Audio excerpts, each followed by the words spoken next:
Mm. Bueno, muy bien. Vamos a ver. Muy bien.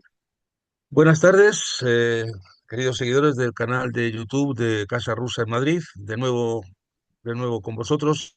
Ayer tuvimos una maravillosa conferencia sobre el mundo de Alexander Bloch, dada por el especialista Jesús García Galdón. Y hoy nos adentramos en el mundo también de uno de los grandes maestros del cine ruso, soviético. Vamos a tener una conferencia hoy de Andrei Tarkovsky, una figura destacadísima por su poesía, por sus contenidos, por su importancia, León de Venecia, reconocido por sus grandes películas. Y contamos para que nos ilustre sobre este tema, contamos con un joven estudiante de cine, pues, un aficionado a la poesía, un gran amante de Casa Rusa, Sergio López Arcones. Desgraciadamente, Sergio está con un proceso viral y no va a poder intervenir en vivo. Nos ha preparado un PowerPoint que creo que va a ser muy interesante y nos va a acompañar con su foto. La foto está mucho más saludable. Buenas tardes, Sergio. Buenas tardes. Buenas tardes, José Luis.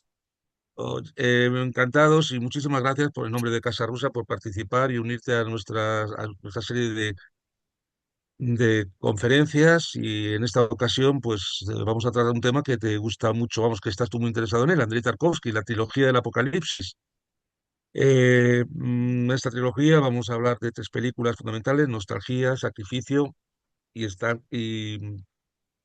Stalker. era la otra? Stalker. Stalker, exactamente. Y bueno, pues esperamos que no sea la última, Sergio, y que la próxima vez estés bien de salud y que puedas incorporarte en vivo y podamos verte en vivo y coleando. Ahora estás muy guapo en esta foto, en blanco y negro, con esta sonrisa. Esa sonrisa es fundamental.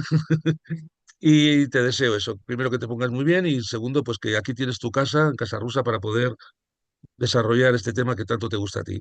Tienes la palabra. Lo primero, sí, muchas gracias, José Luis, por la oportunidad, Casa Rusia, por abrirme vuestras puertas y hablar de uno de mis temas predilectos, que es Tarkovsky. La presentación que vamos a ver está dividida en cuatro bloques. Lo primero, vamos a ver una introducción con una pequeña cronología desde el nacimiento de Tarkovsky hasta 1974, que el año antes de realizar la primera parte de la trilogía, que es Stalker. Y después vamos a ver los tres primeros versículos del Génesis, de Evangelio según San Juan y de Apocalipsis, partiendo de dos conceptos, de Apocalipsis y de salvación, para poder entroncar las tres partes de la trilogía y que se puedan anexar con armonía y las podamos armonizar entre ellas. Andrei Tarkovsky nace el 4 de abril de 1932 en el Oblast de Ivanovo. Desde pequeño, gracias a los esfuerzos de su madre durante la Gran Guerra Patria y la posguerra, en formar al pequeño Andrei en todo tipo de cuestiones artísticas y culturales y a la influencia poética de su padre Arseny, Tarkovsky muestra un gran interés por un gran número de disciplinas artísticas, llegando a estudiar formalmente música, pintura, escultura y lenguas orientales, además de trabajar de geólogo en Siberia meses antes de interesarse por el cine. Es en 1954 cuando comienza en Moscú sus estudios cinematográficos, en el Instituto Estatal Pansoviético de Cinematografía, donde conocerá a la que será su primera mujer, al cineasta Sergei Parayanov, con el que establecerá una gran amistad, y a su profesor y mentor Mikhail Rom, quien le ahondó en la idea del cine como testimonio filosófico, vital y espiritual. En 1961 finaliza su trabajo final de carrera, El violinista y la pisonadora. Un año después, finaliza su primera obra, La infancia de Iván, con la que obtiene el León de Oro en el Festival de Venecia. 2 años después, se casa con su segunda mujer, Larisa Tarkovskaya, con su madre, el gran amor de su vida, teniendo también un papel importante ayudantía en sus siguientes filmes, además de aparecer en algunos de ellos como en Espejo y Andrei Rublev. En el 66, realiza su segundo film, Andrei Rublev. Con este proyecto, da inicio ininterrumpido a los conflictos con las autoridades de Gosquinó hasta su exilio en 1982. En el 72, Ruta menos querida y personal, Solaris. Y finalmente, en 1974, culmina su obra más personal e importante de su carrera, Espejo, con el que da inicio formal y sintético a su visión y teoría del cine, esculpir el tiempo. Para Tarkovsky, Andrei Rublev supone el inicio de lo que él llamó el conocimiento del proceso creativo. A partir de su filmación, Andrei comenzó a desarrollar sus intereses y temáticas místicas y religiosas, aspectos que se aprecian en Solaris en cuanto a la narrativa general y en Espejo, precisamente por ser una recopilación poética de aquel proceso que vivió desde su infancia hasta su conformación como cineasta. En sus diarios registrados a partir de 1970 se enfatizan los componentes bíblicos, sobre todo aquellos elementos que le permiten el arte en su interacción con la humanidad. El Evangelio de Lucas, Juan, Mateo y Apocalipsis son los que más presencia tienen en su pensamiento, en especial Juan. El Evangelio de Juan, para Tarkovsky, es el que con más nitidez metafísica refleja el carácter divino y trascendente de Cristo, la capacidad de amor, misericordia y sacrificio del Dios vivo. Los primeros versículos del Génesis entroncan a la perfección con el Evangelio y la revelación de Apocalipsis que recibió San Juan. Por tanto, era preciso evaluar la etapa de maduración religiosa de Andrei a la luz de los versículos que para mí son los que determinan con mayor claridad la columna de la verdad de la fe cristiana ortodoxa. En el principio, creó Dios el cielo y la tierra. En la trilogía, el Apocalipsis precede al milagro de la creación, espiritualidad que ha ido decayendo desde el comienzo hasta el Apocalipsis, periodo en el que se espera que se reanude un nuevo principio creador. Por tanto, ¿cómo podemos separar el cielo y la tierra? El principio creador en Stalker, lo que abre en Stalker aquel espacio desconocido hacia el cielo, lo que termina dicha frontera se llama la zona, lugar que, tal y como dice el Stalker, es un complejo trazado de trampas, en el que cuando el ser humano entra en contacto con ella, todo comienza a cambiar. La zona se revela como una señal de auxilio para la humanidad, cuya atrofia moral y religiosa le ha provocado que en su corazón habite un miedo inescrutable a resolver qué hay en cada uno de ellos. En la zona hay un lugar llamado la habitación, un lugar más allá de toda comprensión, que entra no un deseo expreso que la persona pueda manifestar, sino aquel deseo oculto en lo más profundo de la conciencia. No hay secretos en la zona. El ser humano es libre, una libertad que la atemoriza. En Nostalgia, son los estados emocionales y de percepción de los personajes los que de alguna manera determinan el devenir del entorno. El tratamiento aquí por parte de Tarkovsky es de índole más realista, narrando su propia situación personal como exiliado. A través de un poeta ruso llamado Andrei, que acude a Italia en busca de información sobre un músico ruso, Tarkovsky nos narra un camino de nostalgia y reencuentro con la fe.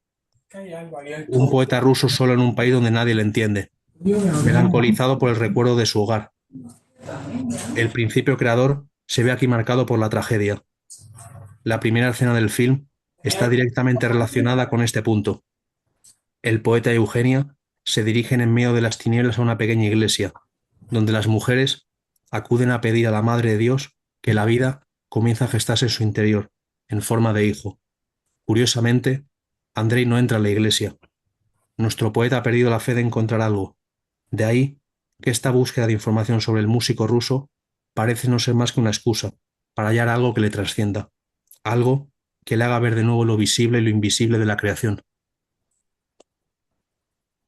En cuanto a sacrificio, Tarkovsky replica lo que hizo al final de Andrei Rublev con el icono de la Santísima Trinidad, recorriendo en este caso el cuadro de Leonardo, la adoración de los Reyes Magos, en busca de los misterios de una obra sin terminar, misma etapa en la que se encuentra la humanidad. La radiografía del cuadro comienza con uno de los magos postrados frente a Jesús, el ser humano caído rogando piedad a la divinidad, el mundo visible pudiendo contemplar al Dios invisible, que se ha hecho carne por nosotros. Que los rodea es completamente siniestro. Todos los rostros del cuadro, salvo los de ellos dos, son espectros imbuidos en las sombras, rostros esqueléticos y mortuarios rodeando la eternidad, anhelando fundirse con ella. Solo sonríe un único rostro, el de la Madre de Dios. Finalmente, el plano asciende sobre el árbol de la resurrección, que hay tras María y Cristo, enlazándose con la segunda escena, en la que Alexander se encuentra plantando un árbol seco. Alexander comienza a relatar a su hijo la historia de un monje ortodoxo ruso, que le pidió a su pupilo que regara un árbol marchito, todos los días, hasta que comenzase a echar flor. 3 años regando el árbol hasta que un día lo contempló completamente florecido. Paralelismo absoluto con el cuadro de Leonardo. La humanidad es ese árbol marchito, que a pesar de todo, se mantiene viva a la espera del milagro.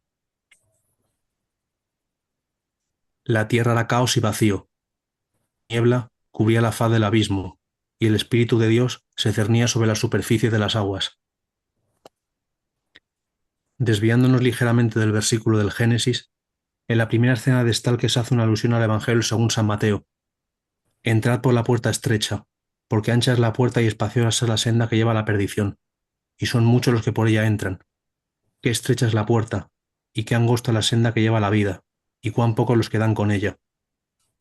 Estos versículos de San Mateo conectan directamente con la cita del Génesis, y con el estado apocalíptico que se vive en Stalker.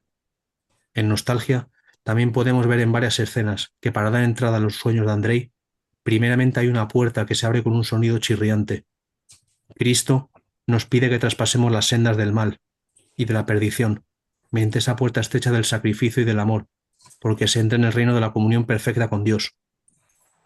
Es el camino por el que nuestro Stalker conduce su alma en medio de las tinieblas de una humanidad perdida en la banalidad y el materialismo. El Stalker es un nuevo evangelista de la palabra, cuya cruz es preservar ese espíritu de Dios que se cierne sobre las aguas. Curiosamente, las visiones, los sueños, la poesía, se dan en aquellos lugares anegados de agua, además de ser el espacio en el que aparece la única vida que se halla en la zona, un perro negro que ronda los sueños del Stalker. De forma gráfica, esta bruma se manifiesta físicamente, en donde se percibe mayor intensidad espiritual, acrecentando la dificultad de acceder a ella, mostrando que la verdad ha de alcanzar primeramente introduciéndose y mirando en las tinieblas. Paralelismo que se replica en Nostalgia. Las tinieblas del mundo, su vacío, está caracterizada por una soledad casi primordial que reside en el alma. Esto se deja apreciar en las escenas oníricas, en casi todos los espacios interiores y en el espacio de aguas termales de Santa Catalina, lugar que evoca los altares sacrificiales del Antiguo Testamento y en el que se producirá el último acto de esperanza de nuestro poeta.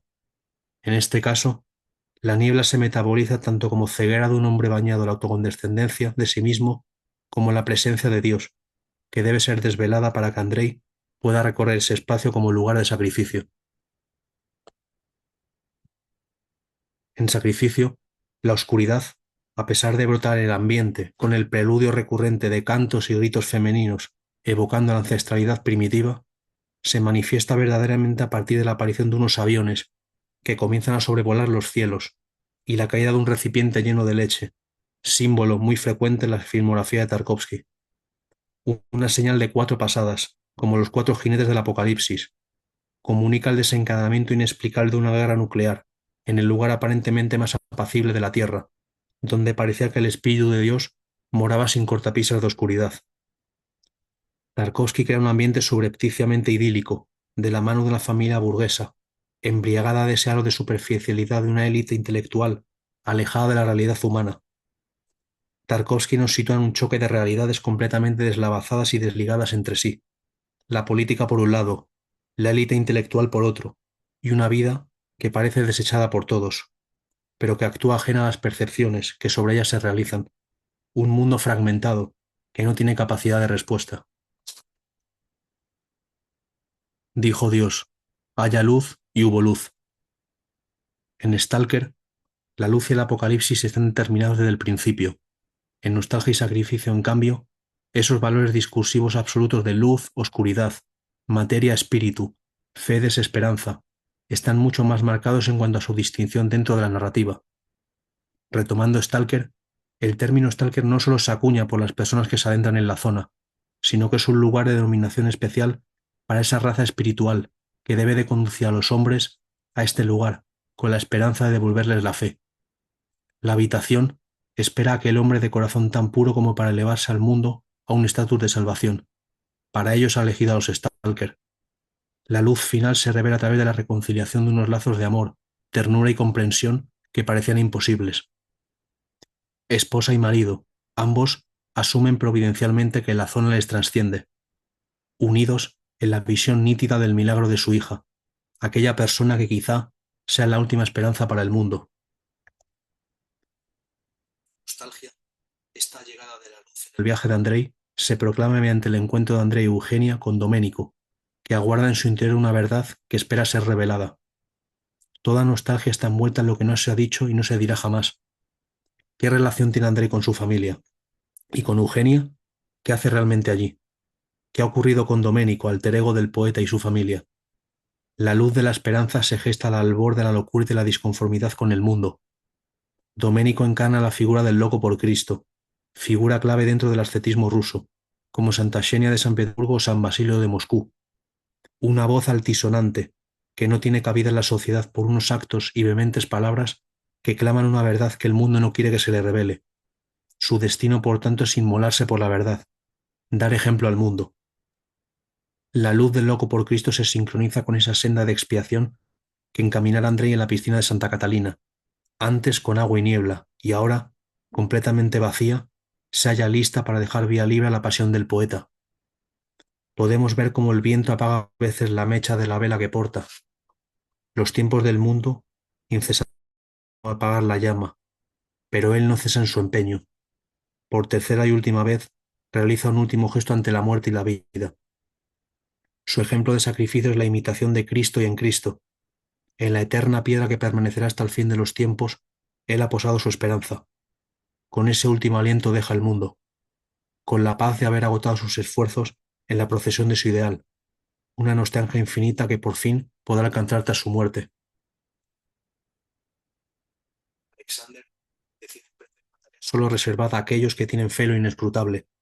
Él solo quiere evitar la catástrofe, el final, y ante esto, ninguna solución científica y racional podrá vencer a la muerte. Su amigo Otto, aquel que desde el comienzo está cartografiando los destinos de todos, es el único que sabe que la verdad se encuentra en los límites de la comprensión material de la realidad. Otto es el que le dice a Alexander que debe pedir ayuda a una bruja, como él la llama. Alexander debe yacer en el lecho de María, fundirse en la pureza de la mujer que lleva en su vientre al Hijo de Dios, la Madre de Dios que sostiene a Cristo en el cuadro de Leonardo. La salvación se halla en el milagro de la fe, de la humildad, del sacrificio, del amor. Alexander es un simple hombre asustado, que acude en socorro de la humanidad, que ha asumido su responsabilidad, que ha creído en la palabra de Dios. Pedid y se os dará, buscad y hallaréis, llamad y se os abrirá.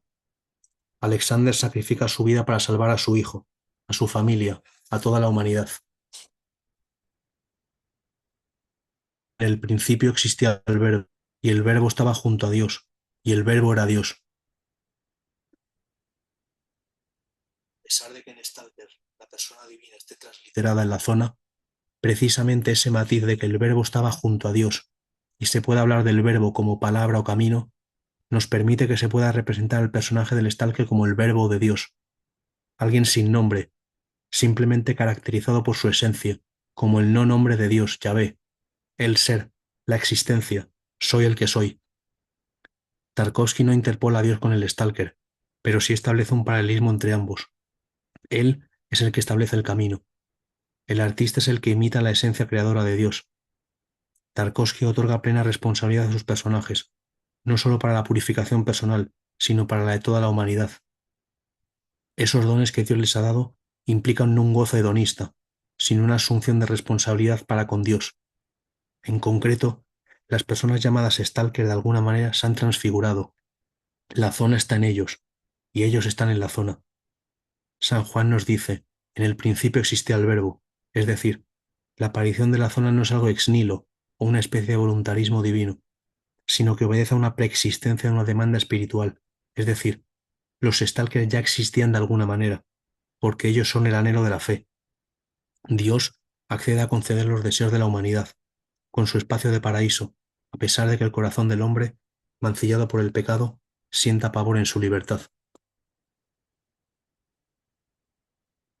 En Nostalgia, la verdad y la palabra sí están depositadas en la figura del poeta, pero es Andrei el que debe iniciar su viaje para descubrir aquel papel que le ha sido asignado por la providencia. En ese aspecto, Nostalgia es algo así como una preparación de esa misión de juventud que recuerda a Jesucristo, la asunción de su conciencia mesiánica y su posterior pasión y sacrificio. nuestro poeta deberá encontrar aquello que le guíe en esa revelación. El poeta aquí no es tanto la vía que revela, sino el sujeto que recibe la revelación. Sacrificio es donde más nítidamente se hace alusión al versículo de Juan. Alexander se halla con su hijo hablando sobre cómo llegaron él y su mujer a ese lugar. Tras estos aparentes comentarios banales, inmediatamente sus palabras comienzan a devenir en una disertación filosófica sobre la muerte, el estado de atrofia espiritual de la sociedad, el papel del pecado y la contraposición entre desarrollo científico y progreso espiritual. Tarkovsky nos muestra aquí un discurso que rompe la barrera entre ficción y realidad, porque es él mismo el que nos está hablando y nos está apelando. A pesar de todo, este alegato vital se convierte en un ejercicio de onanismo, a lo que hace referencia el propio poder. Yo al menos entiendo a lo que se refiere Hamlet. Él odiaba a los charlatanes, y yo también. ¿Por qué hablo de esta manera? Tarkovsky germina en Alexander la semilla de la acción. Las palabras son ciertas, la verdad ha de proclamarse, pero esta debe ir seguida de actos de voluntad y sacrificio. Si somos capaces de detectar los males de la humanidad, nuestra responsabilidad es combatirlos más allá de soliloquios intelectuales. El ejemplo de salvación es palabra más acción redentora. Consigue en su último gesto. Estaba en el principio junto a Dios. En un primer momento, parecería que San Juan está siendo redundante con respecto al versículo primero, pero no. San Juan nos dice a nosotros que seamos crédulos, que tengamos fe, porque el Cristo es Dios, aquel que siempre estuvo. Este carácter de insistencia de repetición es constante y recurrente en los tres filmes. En Stalker, desde la primera escena, se remarca la idea de que la zona es una necesidad para el Stalker. En la conversación con su esposa, se confronta un pasado tortuoso, su presidio, el alejamiento con su hija. El Stalker es capaz de sacrificar todo por entrar en contacto con la zona. La zona es lo único que para él es innegociable, dispuesto a todo por su fe. Esta presencia constante de Dios en cada capa narrativa también se encuentra en nostalgia y sacrificio. Todas las acciones, palabras, conversaciones que se mantienen y lugares que se presentan tienen un trasfondo metafísico, en ocasiones contrapuesto al plano material. Desde la perspectiva de nostalgia, el poeta y su ejercicio de poeta ejerce aquí la misma vinculación que mantiene Cristo con Dios Padre. Su conciencia del mundo va ligada inexorablemente a su misión de poeta. Ambas ya son inseparables, son uno. No veo otra posición de él que no sea la que tuvo a partir de su conocimiento de ser poeta. Andrei, al igual que el Stalker y Alexander, siempre tendrán la presencia expectante de Dios. La escena que marca esto es cuando Andrei coge las Sagradas Escrituras y las contempla, dejando inmediatamente sobre sus páginas abiertas un peine lleno de pelo, algo que marca esa permanencia de ese salto entre lo terreno y lo divino, la idea y el hecho de la vida y la muerte. El sacrificio, desde el primer metraje, ya está presente en lo trascendente, la visión de Jesús y María y la adoración hacia ellos por parte de la multitud del mundo pagano representado por los Reyes Magos de Oriente, es decir, la rendición del mundo a Cristo Dios. Todo lo que sucede está imbuido y con la perspectiva de resolverse bajo un prisma de fe y espiritualidad. Y poco a poco Alexander, que no sabe desvincularse de esas ataduras racionalistas e ilustradas, irá desembarazándose de todos aquellos ropajes que le impiden ver y sentir con clarividencia todo lo que está aconteciendo. Todo se hizo por él, y sin él no se hizo nada de cuanto ha sido hecho. Es una ayuda en camino a la salvación que Dios ha concedido a la humanidad, y en la que los Stalker tienen un papel de primacía para con la comprensión de la naturaleza del lugar. Ellos actúan a modo de starets o padres espirituales, ya que la zona hay que respetarla con suma veneración, y ellos son los que garantizan la exigencia de humildad y obediencia. Más de una vez podemos contemplar la presencia de personas fallecidas, y todo envuelto en un sumo secretismo. La única muerte que se detalla en la zona es la de otro Stalker, su amigo Porcoespín, quien ante la muerte de su hermano en la zona por motivos desconocidos, decide regresar para poder devolverle la vida, pero la habitación no concede el deseo que uno cree tener, sino el deseo más profundo. La habitación le concedió grandes riquezas, en vez de resucitar a su hermano, y éste procedió a ahorcarse. Incluso los Stalkers son incapaces de contener el poder divino, y la libertad que Dios ha otorgado al hombre. En nostalgia, este todo se hizo por él, no es un él individual, sino un acto eclesial. Tarkovsky recalca la necesidad de la acción personal, sí, pero enfatiza la salvación como parte de la Iglesia, como parte del legado que Cristo nos dejó.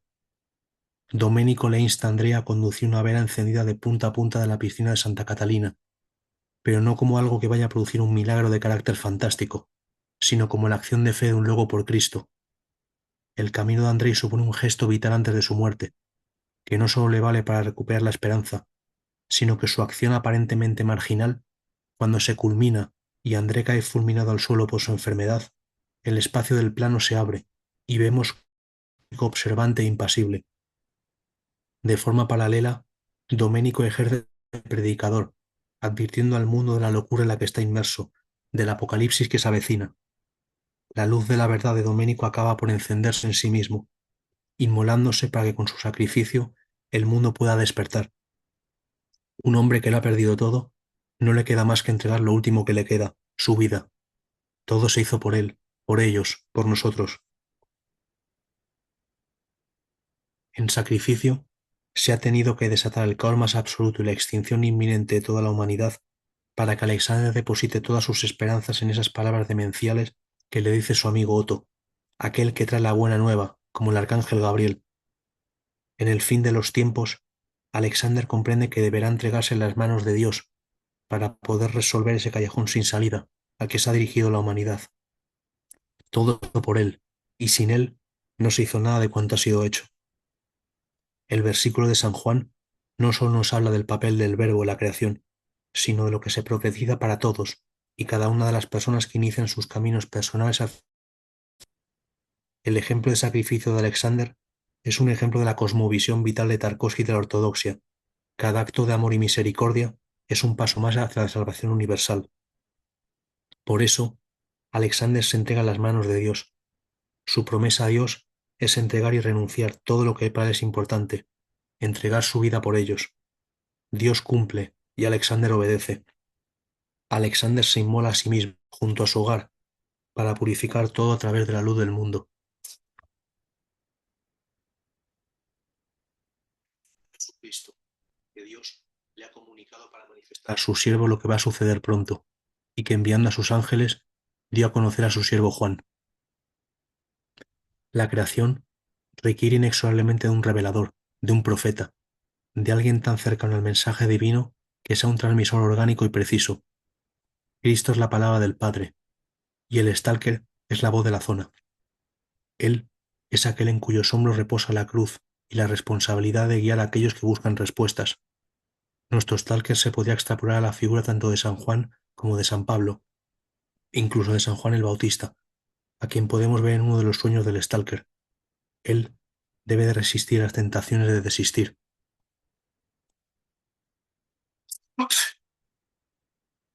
Caso de nostalgia, la labor persuasiva de Domenico con Andrei es de retroalimentación. Domenico no solo revela a Andrei, sino que Andrei ayuda a Domenico a asumir su papel de predicador del fin del mundo. El sacrificio de servir de luz incandescente para el despertar de la humanidad. Domenico y Andrés son el cordero inmolado. Es en este punto donde se genera la comunión más importante entre los tres filmes. Tarkovsky dispone al film como aquello revelado, y a nosotros los espectadores como los portadores de la revelación. En toda la trilogía, Tarkovsky entrega el testigo de la verdad revelada y el milagro tanto a nosotros como a un personaje en concreto. En Stalker a la hija del Stalker, el milagro vivo, ella. En Nostalgia somos directamente nosotros los que presenciamos cada acto sacrificial, y en Sacrificio al hijo de Alexander. Tarkovsky nos reserva apóstoles, ser la difusión de la palabra viva, porque nosotros somos testigos del mensaje y de los acontecimientos. Ellos nos han dado la luminancia de su último gesto por la verdad. Ahora nos toca a nosotros recoger esa vela posada en el muro de la fe, para extrapolarla al resto del mundo. En Sacrificio, Alexander contiene el mensaje y la verdad, pero necesita de unos motores espirituales que resuelvan sus premisas intelectuales. María la bruja y su amigo Otto. Ambos son los que le van a permitir dar acto de fe. La ceguera únicamente puede solventarse mediante ese descorrimiento del velo, tan presente en este film, en el que vemos gran cantidad de telas y telas blancas moverse, aludiendo por tanto a eso que debe de cruzarse, o incluso lo que hay que envolverse y acercarse para tamizar nuestra mirada de la polución del mundo.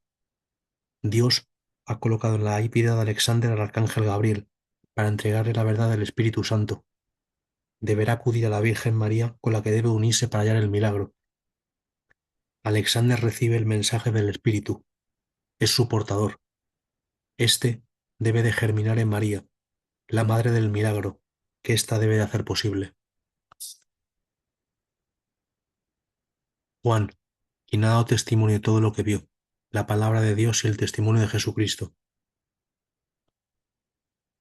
Sus acompañantes, que él es el encargado de mediar entre ellos y la zona. Solo él sabe leer sus señales. Al final de Stalker, podemos atestiguar cómo él es el único que puede sostener sobre sus hombros la verdad que la zona encierra. En la penúltima escena, su mujer, en su afán de poder hacer realidad su sueño, le sugiere que quizá él pueda conducirla hacia la habitación y ser ella la que cumpla aquella tarea transformadora para la humanidad. Pero él le dice que no, teme perder a su mujer y a su familia. Solo él sabe la dura carga que supone medirse a la habitación. Y si tampoco funcionase contigo, le dice, su corazón pende entre la fe y la duda, pero al final, tal vez, su milagro haya podido resultar posible. Su hija puede ser aquella elegida que él tanto anhela. En nostalgia. Nosotros estamos presentes en esa predicación final. Nosotros somos los que Tarkovsky coloca en aquellas escaleras y en esa calle que comunica la plaza con el mundo. Un juego contrapuesto entre luz y oscuridad. Una luz tomada por locura y bruma, y una oscuridad tomada por sabiduría y claridad. De forma paralela, Tarkovsky nos invita a pensar que lo que está haciendo Doménico es una labor de distracción, para que todas las fuerzas del mal se aglomeren junto a él y sus fieles, y no puedan estar enfrentándose contra Andrei. Doménico le deja vía libre, para que él pueda emprender ese recorrido, que comienza teniendo idas y vueltas, pero que de manera trágica solo acabará teniendo un sendero de ida. Doménico absorbe esa agua bañada de niebla, para que Andrei pueda abrir el arca de la salvación, para él y para todos nosotros.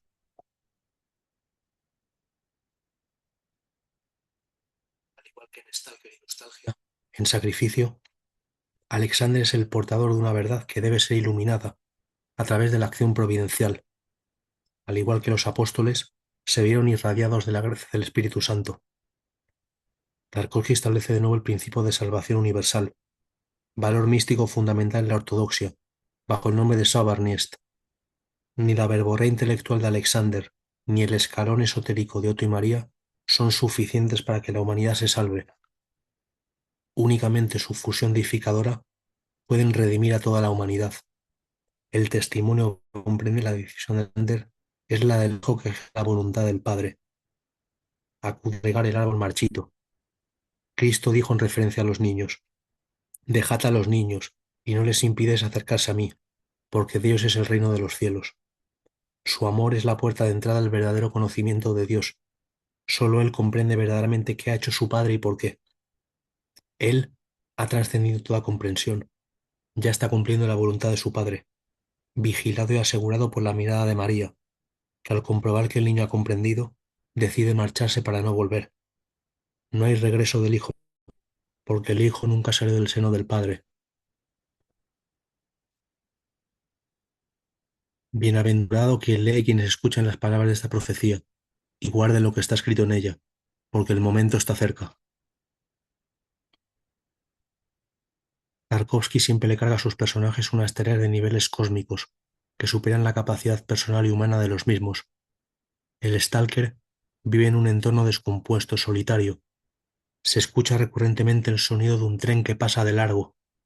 Nada se detiene en aquel paraje muerto, salvo el último que no ha perdido la fe.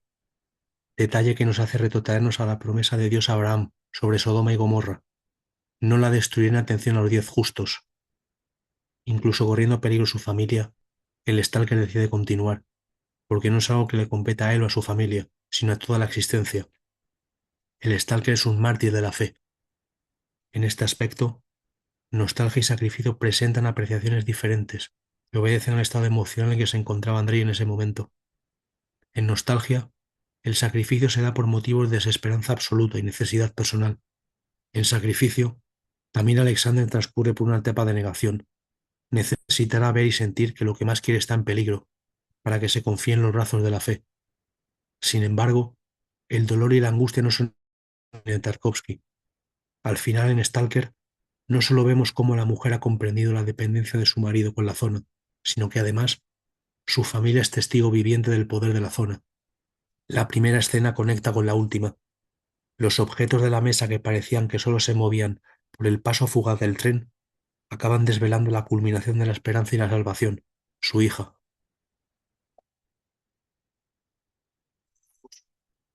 Se sustenta bajo un esquema formado por varias etapas: posesión o adquisición de la fe, revelación, acción, sacrificio y testimonio.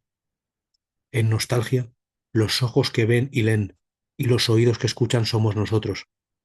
Ninguno de los asistentes a ambos sacrificios interviene o reacciona ante aquello. Tarkovsky, de manera brillante, establece una justaposición de puntos de vista a través del montaje del campo y el fuera del campo. Doménico habla, y las personas que observan se mantienen inmóviles frente a todo. El mundo continúa moviéndose alrededor de ese foco. Los coches circulan. No es una visión contemplativa lo que aquellos seres escultóricos ejercen, sino una representación del atomismo y la pasividad de la sociedad moderna, una masa silenciada y mutilada de espíritu. Tarkovsky nos deja un cierre, como los tres finales de la trilogía, de esperanza.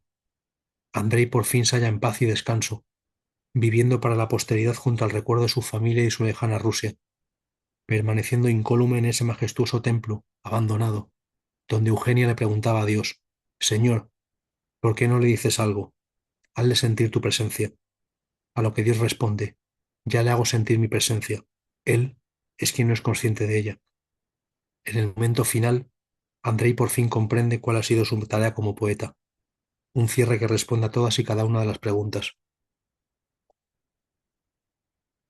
Al finalizar, Sacrificio culmina la obra fílmica de Tarkovsky y encierra en ella el testamento de toda una vida. Bienaventurado quien lee y quienes escuchen las palabras de esta profecía y guarde lo que está escrito en ella, porque el momento está cerca.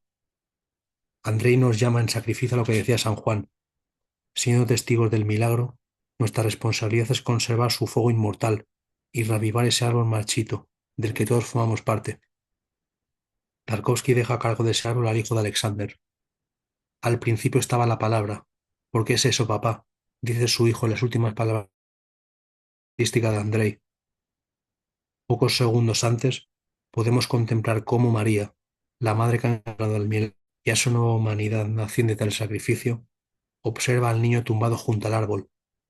Tras otros pocos segundos, se marcha en aquella bicicleta que el arcángel Gabriel había utilizado para revelar a Alexander su destino.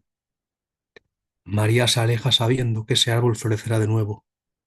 Es la maldición de la higuera de Cristo, quien maldijo al árbol por tener hojas sin fruto.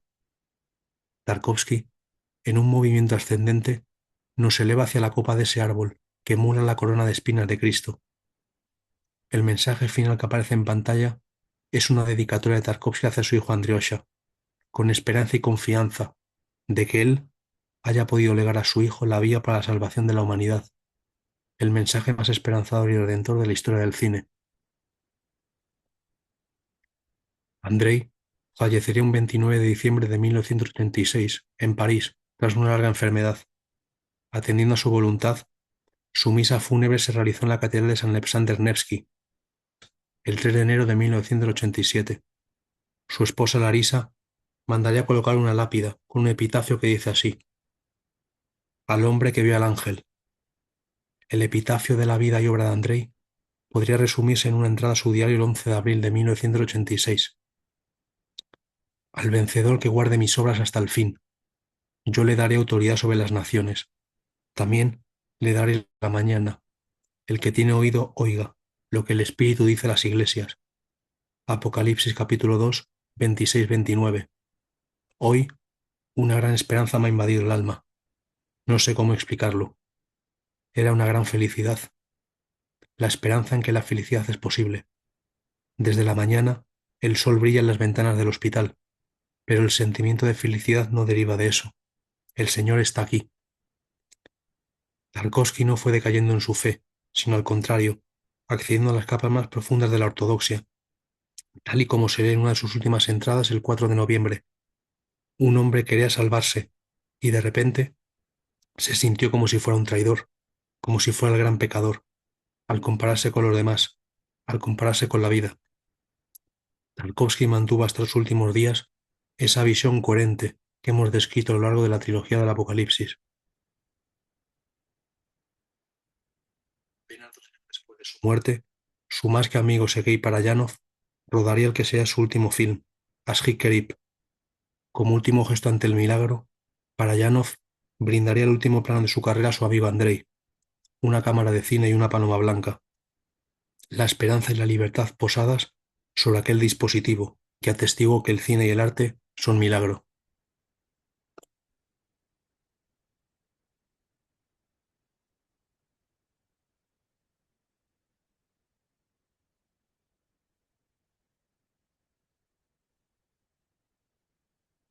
Estaría. Hola, Sergio, ¿has acabado aquí? Sí. Bueno, pues impresionante. Muchísimas gracias. Un esfuerzo también por tu parte, porque sé que estás enfermo y sé que estás con gripe y la voz la tenías. Muchísimas gracias por este esfuerzo y Encantado. si siempre ver unas películas de Tarkovsky, todo el sentido que tienen, religioso, místico, siempre está detrás de ello. De luego no las voy a volver a ver igual. No las voy a volver a ver igual y espero que todos los asistentes hayan disfrutado de esta conferencia y vean con nuevos ojos. El que tenga ojos que vea, el que tenga oídos que oiga. Eh, el hombre que vio al ángel, el hombre que vio al ángel, cada uno de Sí. sus planos. Es un buen epitafio y larga vida eterna a Andrei. Esto han asistido, tenemos asistentes, algunas personas aquí a través a través del canal. Si alguien de los que ha estado viendo la conferencia tiene alguna pregunta para el conferenciante, tengo abierto el chat, puede o por chat o puede intervenir.